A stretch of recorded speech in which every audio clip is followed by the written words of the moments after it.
Hi friends, welcome to our channel. ఈ వీడియోలో TET paper 1 maths model క్వశ్చన్స్ని discuss చేద్దాం. ఫస్ట్ క్వశ్చన్ వచ్చేసి, if the digit in units place of a number is 7, then the digit in the units place of its cube is the question. ఒక సంఖ్య ఒకట్ల స్థానంలో 7 ఉంది.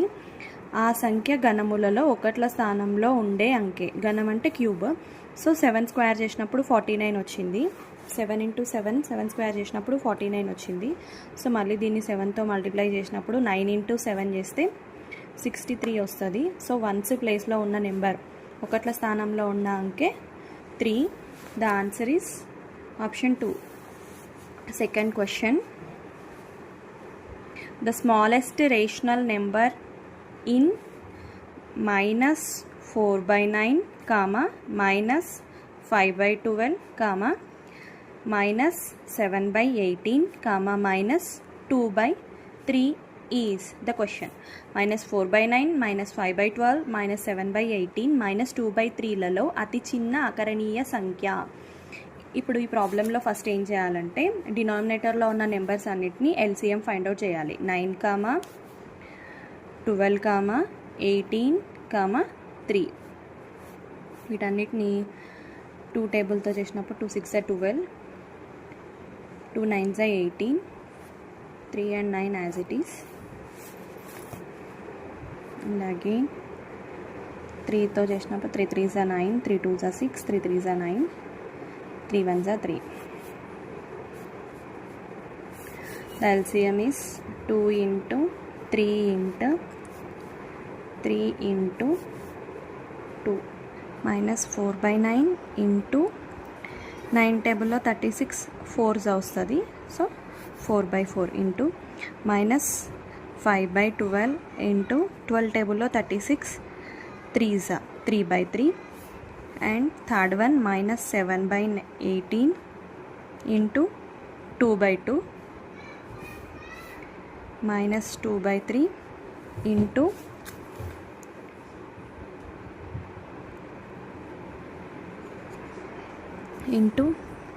12/12. ఇట్లే ఎందుకు రాసినాము, ఈ నెంబర్స్ ఎందుకు తీసుకున్నామంటే, వీటిని మల్టిప్లై చేసినప్పుడు డినామినేటర్లో 36 నెంబర్ ఉండేటట్టు మనం చేసుకోవాలి. సో -4/9 అన్నప్పుడు 9 టేబుల్లో 9 4s 36 వస్తుంది కాబట్టి × 4/4. దీన్ని మల్టిప్లై చేసినప్పుడు 4 4s 16/9 4s 36. సో అట్లే మనం అన్నీ రాసుకోవాలి. -5 × 3, -15/12 3s 36, -7/18 × 2/2, 7 2s 14, -14/36, 12 2s 24, -24/36. ఇప్పుడు డినామినేటర్లో అన్ని నెంబర్స్ సేమ్ ఉన్నాయి కాబట్టి ఇక్కడ మనకు అడిగిన క్వశ్చన్ ఏంటి, స్మాలెస్ట్ నెంబర్, అతి చిన్న అకరణీయ సంఖ్య. స్మాలెస్ట్ అన్నప్పుడు మైనస్లలో పెద్ద నెంబర్ స్మాల్ అవుతుంది. సో -24/36, స్మాల్ నుంచి బిగ్ నెంబర్ రాసినప్పుడు -24/36, -16/36, -15/36, -14/36. స్మాల్ నెంబర్స్లో ఎప్పుడైనా -1 -2 అన్నప్పుడు ఇక్కడ -1 వాల్యూ అనేది -2 కన్నా పెద్దది. సో ఇక్కడ మనం ఈ పెద్ద నెంబర్ని చిన్న నెంబర్గా తీసుకోవాలి. డినామినేటర్లో అన్నీ సేమ్ ఉన్నాయి. సో న్యూమరేటర్లో -24 అనేది అన్నిటికన్నా చిన్న number. So the answer is -24. ఏది చేస్తే వచ్చింది మనకి, -2/3 చేసినప్పుడు. The answer is -2/3, option 1. The next question is, a scale of a map is 1:30,000. If 2 cities are 4 centimeters apart in the map, then the actual distance between them in kilometers. తెలుగులో ఒక map 1:30,000 స్కేలును గీయబడింది. మ్యాప్లో 2 పట్టణంల మధ్య దూరం 4 సెంటీమీటర్లు అయినా వాటి మధ్య నిజ దూరం కిలోమీటర్లలో. మ్యాప్ స్కేల్ వచ్చేసి 1:30,000. That means 1 unit is equals to 30,000. For example, ఇక్కడ 4 సెంటీమీటర్స్ అని ఇచ్చారు కదా, 1 centimetre is equals to 30,000 centimetres అని అన్నట్టు. సో మనకి ఎన్ని సెంటీమీటర్లలో కావాలి actual distance? 4 centimetres. So 4 into 30,000, then we get 1,20,000. Then మనకి ఇక్కడ కిలోమీటర్లలో ఫైండ్ అవుట్ చేయమని చెప్పారు. మనకు వచ్చింది సెంటీమీటర్స్లో, 4 సెంటీమీటర్స్ కాబట్టి సెంటీమీటర్స్లో మనకు వచ్చింది ఆన్సర్. సో దీన్ని మనం సెంటీమీటర్స్ని మీటర్ లాగా కన్వర్ట్ చేయాలి. 100 centimetres is equals to 1 metre. So 1,20,000 divided by 100. 2 zeros cancel, then we get 1,200 meters. Again after we have to convert meters into kilometers. 1,000 meters is equals to 1 kilometer. So 1,200 divided by 1000 చేయాలి మనం. 2 cancel, 0 ఉంది కాబట్టి 1.2 kilometres. The answer is 1.2. Third one. Next question. ఒక సమద్విబాహు త్రిభుజమునకు గీయగల సౌష్ఠవ రేఖల సంఖ్య. The number of lines of symmetry of an isolates triangle is. Isolates triangle అని చెప్తే సమద్విబాహు త్రిభుజం అంటే 2 భుజాలు సమానంగా ఉంటాయి ఆ త్రిభుజానికి. సౌష్ఠవ రేఖ అన్నప్పుడు ఒక రేఖను గీసినప్పుడు 2 సైడ్స్ సేమ్ ఉండాలి. లైన్ని మధ్యలో కట్ చేసినప్పుడు, మనం ఈ భూమిని మధ్యలో కట్ చేసినప్పుడు ఈ 2 ఈక్వల్గా డివైడ్ అయిపోతుంది. ఈ 2 సైడ్స్ ఆల్రెడీ ఈక్వల్. సమద్విబాహు త్రిభుజం అన్నప్పుడు 2 సైడ్స్ ఈక్వల్ ఉంటాయి. సో ఒకటే సౌష్ఠవ రేఖని మనం గీయగలం. Only 1 is possible. 1. The next question. If the total surface area of a cube is 96 centimeter square, then the volume of the cube is. So here the total surface area of a cube is given, that is 96 centimeter square.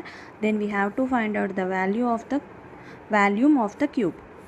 ఒక ఘనము సంపూర్ణతల వైశాల్యము 96 చదరపు సెంటీమీటర్లు అయినా దాని ఘనపరిమాణము ఘనపు సెంటీమీటర్లలో ఎంత?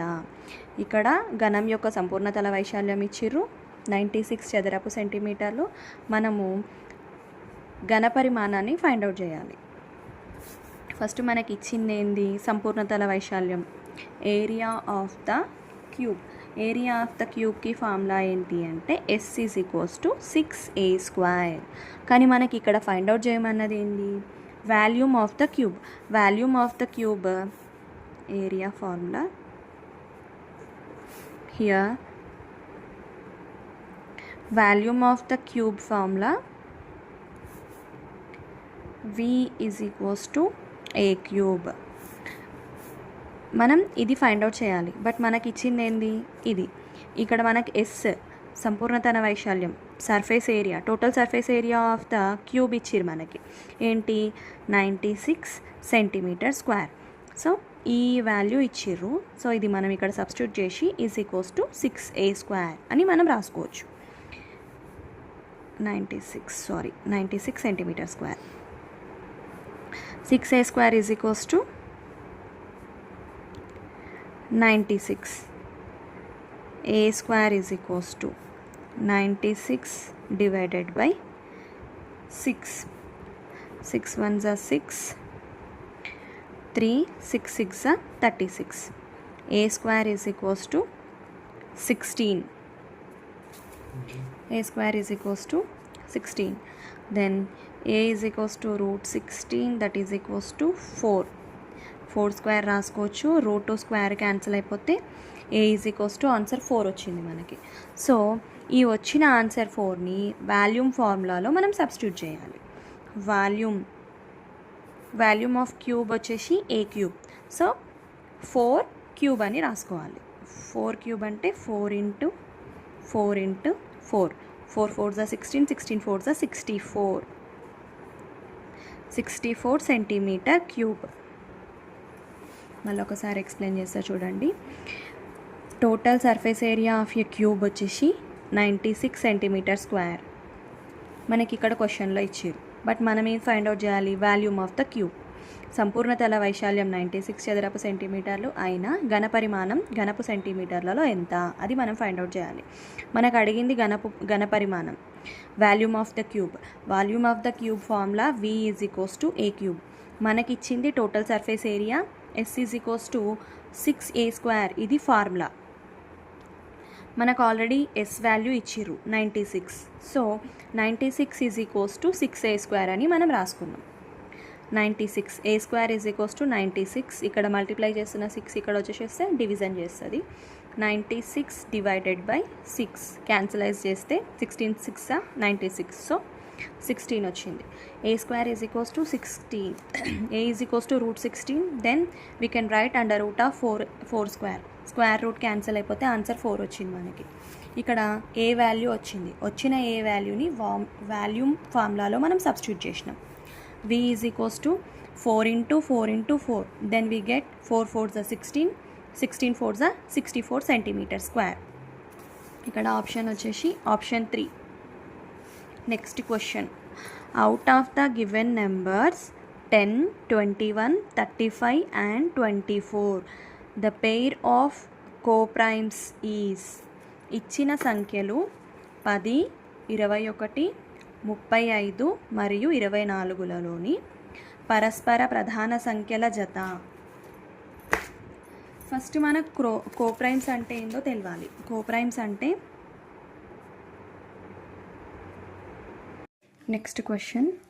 Out of the given numbers 10, 21, 35 and 24 the pair of coprimes is.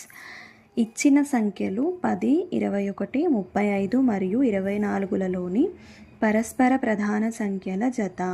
First ఇది find out చేయాలంటే మన coprimes అంటే ఏంటో తెలియాలి. కోప్రైమ్స్ పరస్పర ప్రధాన సంఖ్యలు. ఏదైనా 2 నెంబర్స్లో వాటిలో కామన్ ఫ్యాక్టర్ ఏవి లేకుండా ఓన్లీ 1 కామన్ ఫ్యాక్టర్ ఉంటే ఆ నెంబర్స్ని కోప్రైమ్స్ పరస్పర ప్రధాన సంఖ్యల జత అని అంటారు. ఇక్కడ any 2 integers that share no common factor then 1 కన్నా ఎక్కువ కామన్ ఫ్యాక్టర్ లేకుండా ఉంటే దాన్ని కోప్రైమ్స్ అని అంటారు. ఒకటే ఉమ్మడి కారణాంకాలు లేకుండా ఒకటి మాత్రమే ఉమ్మడి కారణాంకం గల 2 సంఖ్యలను పరస్పర ప్రధాన సంఖ్యలు అని అంటారు. ఇక్కడ మనకి ఇచ్చిన సంఖ్యలు ఏంటివి 10, 21, 35, 24. ఫస్ట్ మనం వీటికి ఫ్యాక్టర్స్ రాసుకోవాలి, కారణాంకాలు రాసుకోవాలి. 10 యొక్క కారణాంకాలు ఏంటి? 1 టేబుల్లో 10 వస్తుంది, 2 టేబుల్లో వస్తుంది, 5 టేబుల్లో వస్తుంది, 10 టేబుల్లో వస్తుంది. నెక్స్ట్ 21 1 టేబుల్లో వస్తుంది, 3 7s are 21, 21 టేబుల్లో వస్తుంది. 35 ఏ టేబుల్లో వస్తుంది? 1 టేబుల్లో వస్తుంది, 5 టేబుల్లో వస్తుంది, 7 టేబుల్లో వస్తుంది అండ్ 35 టేబుల్లో కూడా వస్తుంది. Next 24 factors. 24 ఫ్యాక్టర్స్ వచ్చేసి 1 టేబుల్లో 24 వస్తుంది, 2 టేబుల్లో వస్తుంది, 3 8s are 24, 2 12s are 24, 4 6 are 24, 8 టేబుల్లో, 12 టేబుల్లో అండ్ ఆల్సో 24 టేబుల్లో కూడా 24 1s are 24. ఇక్కడ మనకి 10 అండ్ ఇక్కడ పేర్స్ ఇచ్చారు. 10 35, 10 అండ్ 35లో మనకి 1 కామన్గా ఉంది, 5 కామన్గా ఉంది. So more than one factor, 1 కాకుండా ఇంకా వేరే ఫ్యాక్టర్స్ కూడా కామన్ ఉన్నాయి కాబట్టి 35 and 10 ఫస్ట్ ఆప్షన్ కాదు. 10, 35. సెకండ్ ఆప్షన్ ఏముంది? 21, 24. 21 and 24 మనం అబ్జర్వ్ చేసినప్పుడు 1 ఉంది కామన్ ఫ్యాక్టర్ అండ్ ఆల్సో 3 కూడా కామన్ ఫ్యాక్టర్గా ఉంది. మోర్ దెన్ 1 ఫ్యాక్టర్ కామన్గా ఉంది కాబట్టి ఇది కూడా కాదు. థర్డ్ ఆప్షన్ ఏముంది? 10, 24. 10, 24. 10 and 24లో కామన్ ఫ్యాక్టర్స్ 1 ఉంది, 2 ఉంది. సో మోర్ దెన్ 1 ఫ్యాక్టర్ ఉంది కాబట్టి ఇది కూడా కాదు. ఫోర్త్ ఆప్షన్ వచ్చేసి 24, 35. Here 24 and 35 అబ్జర్వ్ చేసినప్పుడు ఓన్లీ 1 మాత్రమే కామన్ ఫ్యాక్టర్గా ఉంది. ఇందులో 5 ఉంది లేదు, ఇందులో 7 ఉంది ఇందులో లేదు, 35 ఉంది ఇందులో లేదు. So the option is 4. Co primes అన్నప్పుడు మనం గుర్తుపెట్టుకోవాల్సింది ఏంటంటే 1 తప్ప కామన్ ఫ్యాక్టర్ ఉండదు వాటి మధ్యలో. ఏదైనా 2 సంఖ్యల మధ్యలో ఉమ్మడి కారణాంకాలు లేకుండా ఓన్లీ 1 మాత్రమే ఉమ్మడి కారణాంకంగా గల సంఖ్యలని పరస్పర ప్రధాన సంఖ్యలు అని చెప్పొచ్చు మనం. Next question.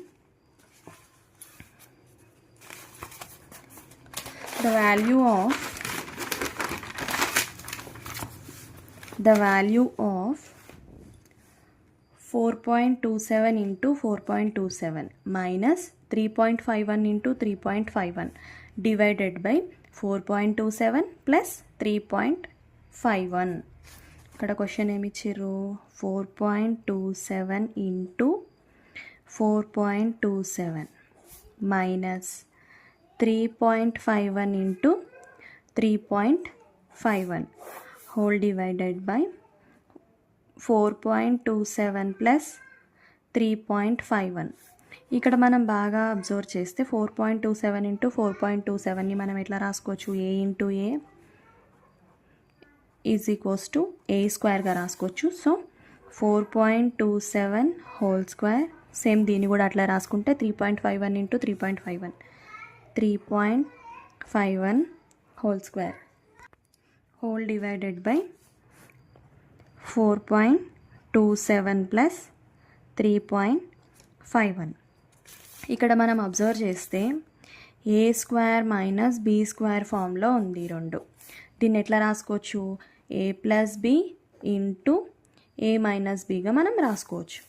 సో ఇక్కడ 4.27 ప్లస్ 3.51 into 4.27 minus 3.51గా మనం రాసుకోవచ్చు. Whole divided by 4.27 plus 3.51.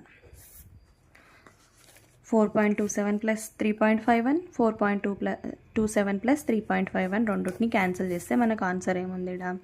4.27 minus 3.51 ఇది మనకు మిగిలింది. 4.27 నుంచి 3.51ని మైనస్ చేసినప్పుడు 7 మైనస్ 1 6, 12 మైనస్ 5 చేసినప్పుడు 7 వస్తుంది. ఇక్కడ 3 ఉంటుంది కాబట్టి 3 minus 3 0. So 0.76 is the answer. Option 2 is the answer. Next question.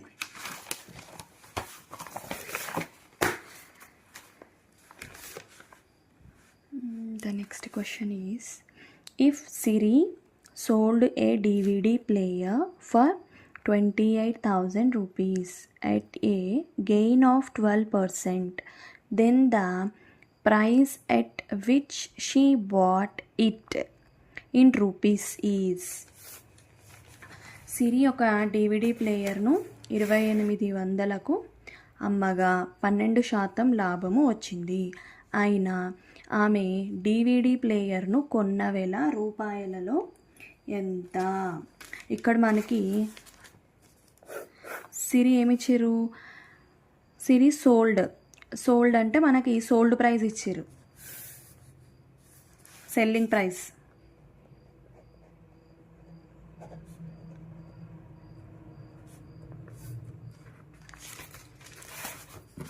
ఇక్కడ మనకి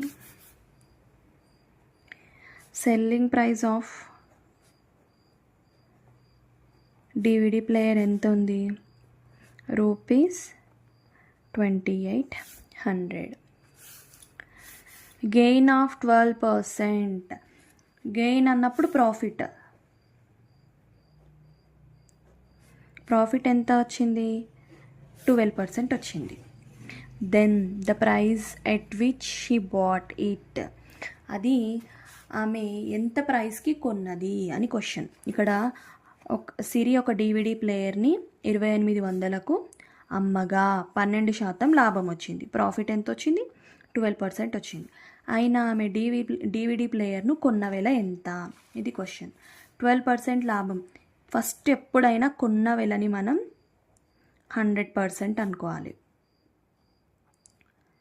కొన్న వెల, ఏదైనా ఒక వస్తువుని కొన్న వెల 100% ఉంటుంది.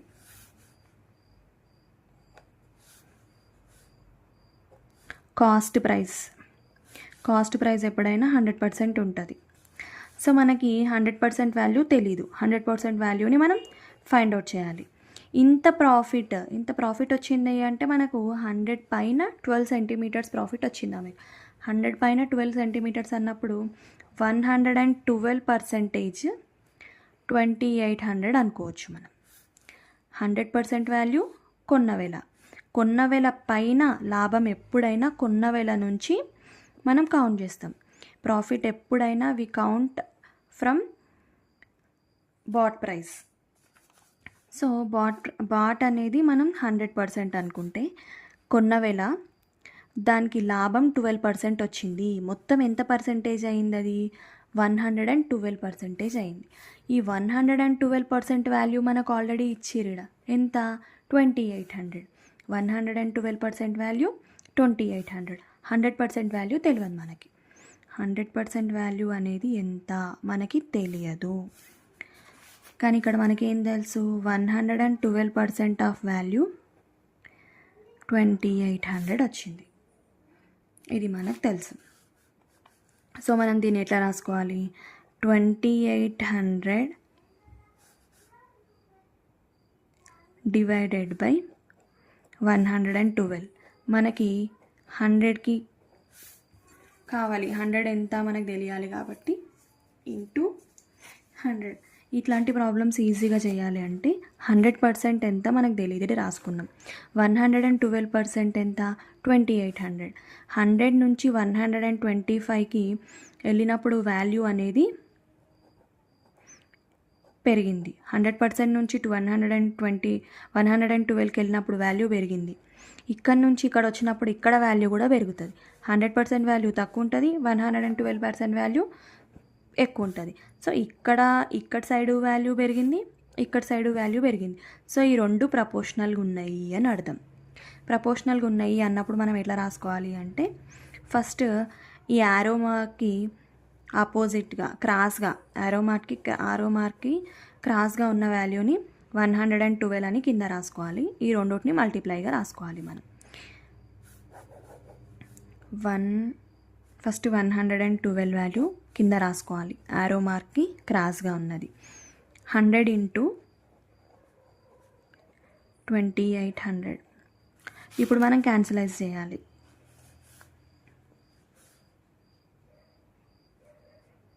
14 2s 28, 14 8s 112. 2s పోయిన తర్వాత 2 zeros ఉంటాయి, 2 zeros యాజ్ ఇట్ ఈస్ రాసుకుంటాం. సో దీన్ని ఇక్కడ రాసుకుంటే 100 ఇంటూ 200 బై 8. 8 1s 8, 8 2s 16, 16 పోతే 4 మిగులుతుంది, 40 ఉంటుంది ఇక్కడ. 8 5s 40, 2500. ఆన్సర్ వచ్చేసి 2500. ఈ 25 ఆల్రెడీ క్వశ్చన్లు ఇచ్చారు. ప్రాఫిట్ 12% వచ్చిందని ఇచ్చారు. ఇక్కడ మనం దేన్ని ఫైండ్ అవుట్ చేయాలి? కొన్న వెలని ఫైండ్ అవుట్ చేయాలి. దాన్ని ఎన్ని డబ్బులు ఇచ్చి ఆ డివిడి ప్లేయర్ని కొన్నదో మనం ఫైండ్ అవుట్ చేయాలి. ఎప్పుడైనా కొన్న వెలని మనం 100% అని అనుకోవాలి. 100% అనుకుని క్యాలిక్యులేషన్ చేయడం స్టార్ట్ చేయాలి. 100% వాల్యూ అనేది తెలియదు మనకి. కాకపోతే 12% ప్రాఫిట్ వచ్చింది. ప్రాఫిట్ అన్నప్పుడు మనం యాడ్ చేస్తాం కాబట్టి 100కి 12% ఎక్స్ట్రా వచ్చింది అన్నప్పుడు 100 + 12 చేసినప్పుడు 112% వచ్చింది. సో ఈ 112% ఈజ్ ఈక్వల్ టు 2800 రూపీస్లో కన్వర్ట్ చేస్తే 2800 అని మనకు తెలిసింది. సో మనం 100కి ఇక్కడ 112% ఎంత? 2800 రూపీస్లో. మనకి 100% వాల్యూ ఎంతనో తెలియదు. ఇట్లా సేమ్ ఈ వాల్యూ ఇటు సైడ్ ఉన్న వాల్యూ పెరిగితే ఇటు సైడ్ ఉన్న వాల్యూ పెరగడము, ఇటు సైడ్ ఉన్న వాల్యూ తగ్గితే ఇటు సైడ్ ఉన్న వాల్యూ తగ్గడము. టూ సైడ్స్ ప్రపోర్షనల్గా ఉన్నాయి అనుకో, వాల్యూస్ ప్రపోర్షనల్గా ఉన్నప్పుడు మనం ఈజీ మెథడ్లో చేయాలంటే ఫస్ట్ ఇట్లా రాసుకోవాలి. 112%ని 2800కి ఈక్వల్, 100% వాల్యూ తెలియదు మనకి. సో ఈ క్వశ్చన్ మార్క్ ఉంటుంది కదా, ఈ క్వశ్చన్ మార్క్కి క్రాస్గా ఉన్న నెంబర్ని మనం కింద రాసుకోవాలి, డినామినేటర్లో రాసుకోవాలి. డివిజన్లో రాసుకునేటప్పుడు ఈ క్వశ్చన్ మార్క్కి క్రాస్గా ఉన్న నెంబర్ 112ని మనం డినామినేటర్గా రాసుకోవాలి. మిగిలిన రెండు మల్టిప్లికేషన్ చేసి న్యూమరేటర్లో రాసుకోవాలి 2800. సో వీటిని క్యాన్సిలైజ్ చేసినప్పుడు 14 2 జా 28, 0 0 మిగిలింది. 14 8 జా 112.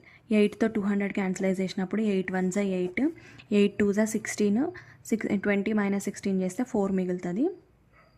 సో 8 5 జా 40. 25 into 100, 2500. Diagonal line. Then the time in seconds required for it to cross the field is. ఒక బర్డ్ అనేది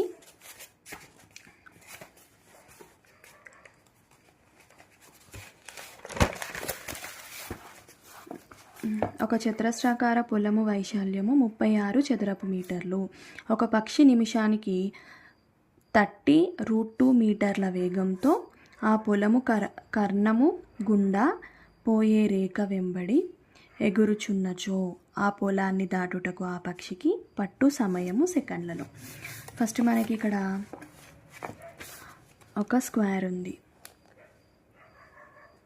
ఈ స్క్వేర్లో డయాగ్నల్ ఈ కర్ణము గుండా ఒక పక్షి ప్రయాణిస్తుంది. మనకి ఇక్కడ ఇచ్చిన వాల్యూస్ ఏంటి? చతురస్రాకార పొలం వైశాల్యం, square field area of a square field ఎంత ఇచ్చారు? 36 మీటర్ స్క్వేర్, 36 మీటర్ స్క్వేర్ ఇచ్చారు. స్పీడ్ ఆఫ్ బర్డ్ స్పీడ్ ఎంత స్పీడ్తో ప్రయాణం చేస్తుంది? అది 30√2 మీటర్ ఫర్ మినిట్. ఇప్పుడు మనం ఏం ఫైండ్ అవుట్ చేయాలి? ఇది ఈ కర్ణం నుంచి ఒక బర్డ్ అనేది వెళ్తుంది. మనకి మొత్తం ఏరియా మనకి ఇచ్చారు, కానీ కర్ణం పొడవు మనకు తెలియదు. దీని ఒక లెంత్ తెలిసిందనుకో, మనము ఆ బర్డ్ ఎంతసేపట్లో ఈ లెంత్ని క్రాస్ చేస్తుంది అని మనం ఫైండ్ అవుట్ చేయొచ్చు. మనకి ఇచ్చింది ఏంది? ఏరియా అన్నప్పుడు 36 మీటర్ స్క్వేర్ ఇచ్చారు. ఏరియా ఫార్ములా ఏంది మనకి? A = S². ఇక్కడ S అంటే length of side, A is length of side. S². ఇక్కడ ఆల్రెడీ ఏ వాల్యూ మనకి ఇక్కడ క్వశ్చన్లు ఇచ్చారు, 36 మీటర్ స్క్వేర్. సో S² ఏ ప్లేస్లో 36 అనేది వేసినాం మనం. S = ఈ స్క్వేర్ అటు వెళ్తే √36 అవుతుంది. √36 వాల్యూ 36ని ఎలా రాసుకోవచ్చు? √6 × 6, 6² under root, square root cancel అయిపోతే 6 రాసుకుంటాం. S = 6. మనకి సైడ్ వాల్యూ వచ్చింది. ఇక్కడ సైడ్ వాల్యూ ఎంత? 6. బట్ మనకు కావాల్సింది ఏంది? డయాగ్నల్.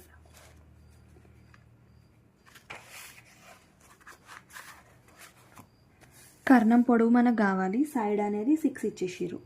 మనం D ఫైండ్ అవుట్ చేయాలి. D = formula S × √2. మనకి D = 6√2 వచ్చేసింది డిస్టెన్స్. టైం ఎంత ఉంది? 30√2 మీటర్ ఫర్ మినిట్. డిస్టెన్స్ వచ్చేసింది. Time this is speed. ఎంత స్పీడ్తో బర్డ్ ట్రావెల్ చేస్తుంది 30√2 మీటర్ ఫర్ మినిట్. 1 మినిట్ని 30√2 మీటర్ డిస్టెన్స్ అనేది అది ట్రావెల్ చేస్తుంది. సో మనకి క్వశ్చన్లో అడిగింది ఏంటి, time is equals to distance by speed. So distance ఎంత ఉంది 6√2 డివైడెడ్ బై స్పీడ్ ఎంత ఉంది 30√2. ఈ √2 అనేవి క్యాన్సిల్ అయిపోయినాయి. 6 1 6 6 5 60. సో 1/5 ఇది మనకి మినిట్లలో వచ్చింది. సో దీన్ని మనం సెకండ్స్లో కన్వర్ట్ చేయాలి. సెకండ్స్లో కన్వర్ట్ చేయాలంటే 1/5 into 60. 5 1 5 5 2 10 12 it is equals to 12 seconds. ఈ క్వశ్చన్ మళ్ళీ ఎక్స్ప్లెయిన్ చేసుకుంటే ఏరియా ఆఫ్ ఏ స్క్వేర్ అని ఇచ్చారు. స్క్వేర్ వచ్చేసి 36 metre squares. Speed of bird ఇచ్చారు. స్పీడ్ ఆఫ్ బర్డ్ వచ్చేసి 30√2 metre per minute. Area of the square వచ్చేసి 36 metre square. So formula of area of the square వచ్చేసి s square. So మనకి a value ఇచ్చారు, దాని formula S square. So S square is equals to A value 36ని ఇక్కడ substitute చేసిన తర్వాత ఎస్ని find out. S is equals to ఈ స్క్వేర్ అనేది ఇటు వెళ్ళిపోతే ఎస్ ఈజ్ ఈక్వల్స్ టు √36 అవుతుంది. √36ని √6 × 6గా రాసుకోవచ్చు. 6ని √6² రాసుకుంటే స్క్వేర్ రూట్ క్యాన్సిల్ అయిపోయి 6 మిగులుతుంది. ఎస్ ఈజ్ ఈక్వల్స్ టు 6 వచ్చేసింది. ఇక్కడ మనకి ఎస్ అంటే సైడ్ ఆఫ్ ద స్క్వేర్ యొక్క సైడ్ తెలిసింది మనకి. దీని కర్ణంని మనం ఫైండ్ అవుట్ చేయాలి. ఒక భుజం తెలిసింది, కర్ణంని ఫైండ్ అవుట్ చేయాలి. అప్పుడు డి ఈజ్ ఈక్వల్స్ టు కర్ణంని ఫైండ్ అవుట్ చేయడానికి formula D is equals to S into √2. S value 6. So ఆ 6ని ఎస్ ప్లేస్లో సబ్స్టిట్యూట్ చేసినప్పుడు డి ఈజ్ ఈక్వల్స్ టు 6√2 వస్తుంది. ఇక్కడ మనకి డిస్టెన్స్ ఎంతనో తెలిసింది. ఈ ప్లేస్ నుంచి ఈ ప్లేస్కి ఆ బర్డ్ వెళ్తున్నప్పుడు ఈ నుంచి ఇక్కడికి డిస్టెన్స్ ఎంత 6√2 డిస్టెన్స్ తెలిసింది మనకు. స్పీడ్ ఎంత 30√2. స్పీడ్ ఆఫ్ ద బర్డ్ వచ్చేసి 30√2 మీటర్ ఫర్ మినిట్. టైంని మనం ఫైండ్ అవుట్ చేయాలి. Time formula time is equals to distance by speed. Distance ఎంత ఉంది 6√2 డివైడెడ్ బై 30 ఇంటూ √2. సో √2 రెండు క్యాన్సిలైజ్ అయినప్పుడు 6 1 6 6 5 30. ఆన్సర్ ఎంత వచ్చింది 1/5 మినిట్స్. సో మనకి మినిట్స్లో వచ్చింది. మినిట్స్లో వచ్చిన దాన్ని మనం సెకండ్స్లో కన్వర్ట్ చేయాలి. మన క్వశ్చన్లో సెకండ్స్లో చెప్పారు. సెకండ్లో కన్వర్ట్ చేయాలి అన్నప్పుడు 1/5 into 60. 1/5 into 60. 5 1 5 5 12 60. So 12 seconds. The answer is 12 seconds. ఆ పక్షికి ఇక్కడ నుంచి ఇక్కడ వెళ్ళడానికి 12 సెకండ్స్ టైం అనేది పడుతుంది. సో ఈ వీడియో కనుక మీకు నచ్చినట్టయితే please like, share and subscribe. మీ ఫ్రెండ్స్కి ఎవరికైనా యూజ్ అవుతుందంటే ఈ వీడియోని షేర్ చేయండి.